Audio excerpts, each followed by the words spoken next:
Fala aí, galerinha Dominantes Online, Thiago Doninho aqui na área, e hoje a gente vai começar a falar sobre o trabalho de uma força. Bem, trabalho é uma grandeza física que envolve a energia associada a um corpo. Uma das consequências da ação de uma força é a mudança na energia de um corpo, né? E aí, quando a gente fala sobre mudança de energia, vamos lembrar aqui que a gente não está trabalhando com a criação de energia e sim com uma transformação de energia, ok?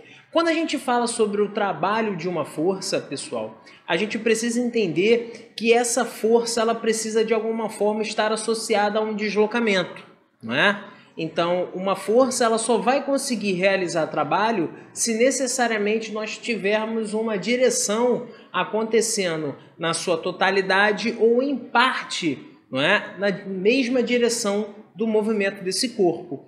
Então, mesmo que a gente tenha uma força muito pequenininha, se a gente está falando de um deslocamento muito grande, não é? A gente acaba tendo aí um somatório.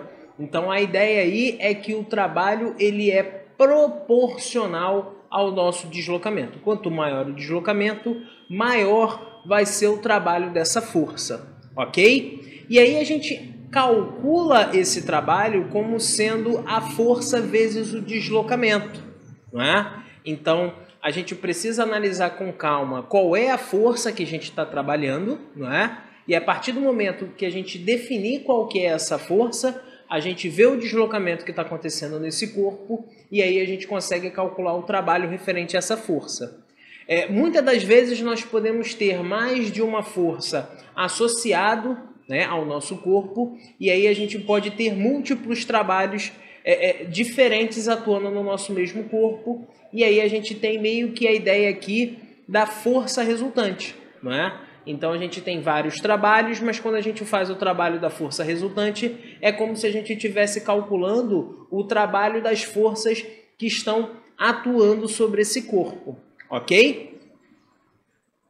Bem, uma das coisas que a gente já precisa associar aqui é que nós temos dois tipos de trabalho, tá, pessoal? Da mesma forma que a gente chegou à conclusão que o trabalho é grandeza física que pode mudar a energia de um corpo, nós temos esse trabalho agindo de forma positiva e esse trabalho agindo de forma negativa. Então a gente tem um trabalho que pode aumentar a nossa energia, que é o que a gente chama de trabalho motor, e o trabalho resistor, que acaba sendo associado, não é, à nossa perda de energia, ou seja, um trabalho negativo. Visto isso, o que falta para a gente agora aqui? A gente vai diferenciar os tipos de energia que nós temos, não é? Ou seja, quando que a gente vai ter uma força proporcionando trabalho? Uma força vai proporcionar trabalho quando a gente tiver deslocamento. Mas como eu já falei anteriormente, esse deslocamento ele precisa estar na mesma direção da nossa força, se não na sua totalidade, na sua parcialidade. Analisando o nosso primeiro tipo de trabalho aqui, a gente vê que aqui, ó, a nossa força ela está na mesma direção do nosso deslocamento. E aqui basta a gente calcular o trabalho através do produto da força pelo deslocamento. Na parte de baixo, a nossa força ela não está paralela ao nosso deslocamento. A gente analisando ali, a gente percebe que existe uma angulação, fazendo com que a nossa força ela não esteja trabalhando na sua totalidade na direção X. Ou seja, parte dela está atuando na direção Y. Só que o nosso deslocamento está acontecendo apenas na horizontal. Então, essa parte da força que está atuando na direção Y, ela não está exercendo trabalho, não é? Para que a gente tenha trabalho, a gente precisa de deslocamento acontecendo na mesma direção desse trabalho. Então, a gente utiliza aqui uma função trigonométrica para descobrir quanto que de F nós temos atuando na direção horizontal. Né? Nesse caso aqui, horizontal, mas a análise também poderia ser aplicada na parte vertical. Então, para esse caso aqui, ó, o trabalho ele fica sendo a mesma coisa, só que aqui, ó, a nossa força agora é a força que lá na dinâmica a gente chama de Fx, que aí vai ser a força vezes o cosseno do ângulo θ, ok? Qual é a diferença que nós temos aqui, pessoal? A diferença é na forma com que a gente vai reconhecer a força que a gente está trabalhando. Se essa força ela tiver diretamente paralela ao nosso movimento, a gente já faz o cálculo direto de trabalho, fazendo a força vezes o deslocamento. Se essa força ela não tiver paralela, automaticamente, de alguma forma, a gente precisa reconhecer o ângulo que a gente tem entre a força e o nosso deslocamento. Feito isso, a gente pode calcular a força, o trabalho da força que a gente está analisando. Dando uma olhadinha aqui nesse exercício, a gente percebe o seguinte: a gente percebe que vendo o vetor da força que a gente tem na questão, a gente percebe que essa força é uma força não paralela. Então, automaticamente, a gente tem que perceber que ali nós temos que utilizar a função trigonométrica cosseno para que a gente consiga, descobrir a parcialidade, a quantidade dessa força F que está atuando para o nosso movimento.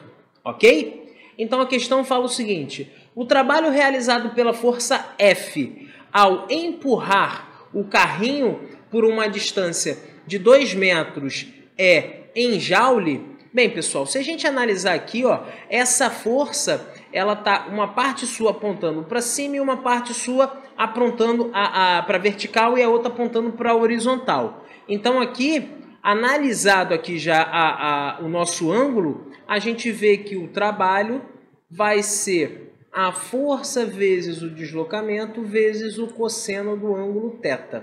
Ok? Bem, feito isso, o nosso trabalho ele vai ser a intensidade de 50, o deslocamento é 2 e o cosseno a gente vai utilizar o cosseno de 60 graus. Então, o cosseno de 60 graus, nesse caso, a gente sabe que é 1 sobre 2, não é? Vale lembrar que o 60 graus é um dos ângulos fundamentais e aí a gente precisa sempre ter esse valor em nossa mente. 30, 45 e 60 são ângulos a qual a gente precisa sempre ter associado os seus valores, ok? Então, como que a gente faz aqui? Eu vou simplificar a minha equação e aí eu descubro que o meu trabalho vai ser exatamente 50. 50 o que, pessoal? Uma das grandezas que a gente precisa ter em mente, não é? Para a energia é a do joule, que é a que a gente tem no Sistema Internacional de Medida. Lembrem-se que quando a gente fala sobre as grandezas escalares, como é a do trabalho, essas grandezas elas só têm sentido para a gente quando a gente consegue associar uma unidade. E nesse caso, a unidade de energia ela é o joule. Então, nesse caso aqui, a gente marcaria a letra B como alternativa correta. Ok? Bem, uma das coisas que a gente precisa chegar à conclusão é que para a gente fazer a utilização dessa fórmula, a força ela precisa ser constante, não é? E aí, se a força é constante, eu consigo aplicar essa fórmula. Mas quando a nossa força ela não é constante? Quando a nossa força não é constante, matematicamente eu preciso demonstrar para vocês como que ela está mudando, como ela está sofrendo essa variação. E na física, a principal maneira que eu tenho para fazer isso é através do gráfico, não é? Ou seja, eu mostro para vocês graficamente como que nós temos a mudança, não é, da nossa força. Nesse caso aqui a gente tem uma curva, não é? E aí a gente percebe o seguinte, que o trabalho ele vai ser numericamente igual, não é, à área que nós temos para nosso gráfico, não é? Então aqui, sempre que vocês analisarem uma força não constante, não é? A forma como que a gente apresenta isso sempre vai ser através de um gráfico. E para que vocês consigam calcular esse trabalho, necessariamente vocês vão visualizar essa força acontecendo, não é? Através da área. Só vamos tomar cuidado, pessoal, que a gente precisa aqui dentro desse gráfico representar os trabalhos motores e os trabalhos resistores. Os trabalhos motores, como eu já deixei bem claro, são os trabalhos responsáveis pelo ganho de energia. não é? Então, necessariamente, quando a gente estiver analisando graficamente um trabalho variável, a parte que está acima do eixo X sempre vai ser a parte positiva do nosso trabalho. E tudo que está abaixo do eixo X necessariamente vai ser um trabalho resistor, ou seja, vai ser a parte negativa do nosso trabalho, ok? Então, lembrem-se, vocês precisam sempre associar a figura e o desenho que vocês têm no gráficozinho de vocês. Então, se esse desenho está acima do eixo X, trabalho motor, trabalho positivo. Se estiver abaixo do nosso eixo X, a gente percebe ali que a gente tem um trabalho resistor, ou seja, um trabalho negativo. Bem, nesse exemplo aqui, a gente fala o seguinte: a figura representa o gráfico do módulo F de uma força que atua sobre um corpo em função do seu deslocamento X. Sabe-se que a força atua sempre na mesma direção e sentido do deslocamento. Pode-se afirmar que o trabalho dessa força no trecho representado pelo gráfico é em joules. O que a gente vai perceber aqui, pessoal? O que a gente vai perceber é que inicialmente a nossa força era nula. Conforme a gente começa a análise da nossa questão, essa força ela vai aumentando, né, conforme ela provoca esse deslocamento, até alcançar um pico, tá? E aí, a partir do momento em que ela alcança esse pico, ela começa a diminuir até voltar à sua intensidade de zero, e ele quer que a gente calcule, não é, o trabalho dessa força durante esse deslocamento. O que eu peço para vocês, pessoal, é que vocês façam primeiramente a análise de como que esse gráfico é apresentado. Todas as informações elas estão acima do eixo X. Então, necessariamente aqui nós temos um trabalho que a gente classifica como sendo um trabalho motor, ou seja, esse trabalho ele é um trabalho positivo, ok? Bem, visto que ele sofre uma mudança conforme o deslocamento acontece, a gente precisa calcular esse trabalho utilizando a ideia que a gente viu de um trabalho de uma força variável, não é? Então a gente vai calcular a área desse gráfico.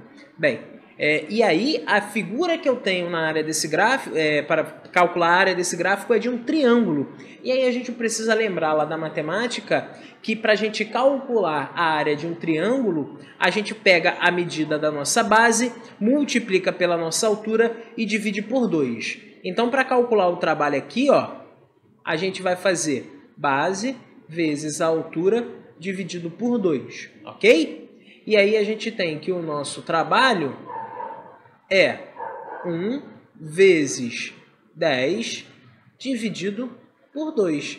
Então, o nosso trabalho aqui é igual a 10 vezes 1, 10 dividido por 2, 5, não é? Então, aqui o nosso trabalho é mais 5 joules, tá? Deixando bem claro aqui que o nosso trabalho é positivo, então, nesse caso, a gente pode marcar aqui a letra C sem nenhuma dor de cabeça. Tudo bem, pessoal?